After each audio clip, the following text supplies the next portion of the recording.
It's now early Friday morning.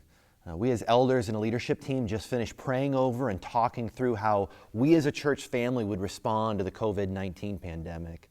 And after a considerable amount of prayer and discussion, seeking outside counsel, and taking into account the governor's guidance to refrain from gatherings of 250 or more people through May 1st, we are suspending all church functions effective immediately for the remainder of March.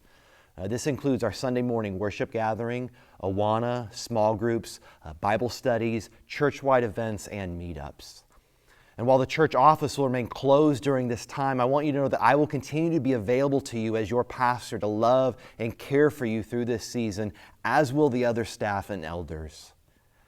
All year, we have sought to live out the great commandment together, to love God and to love our neighbor as ourselves. And in light of what we know at this point in time, we believe this is how we can best love and care for one another.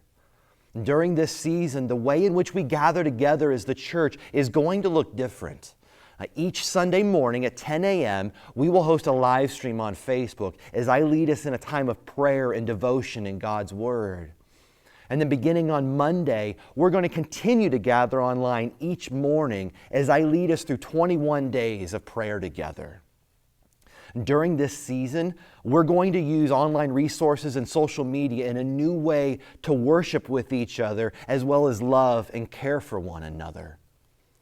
And what I want you to know is that this decision was not made lightly, but was one saturated in prayer.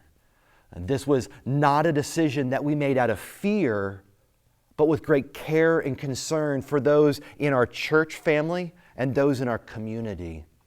Nor was this a decision that was made alone, but over the course of the last 48 hours, reviewing information provided by the World Health Organization and the Center for Disease Control, and discussions with other pastors and community leaders, as well as those in the medical field. And while we as a church are entering uncharted territory, our mission remains the same as we continue to love like Jesus and shine the light of Christ in our world. And please know that if you have any questions, feel free to reach out and ask.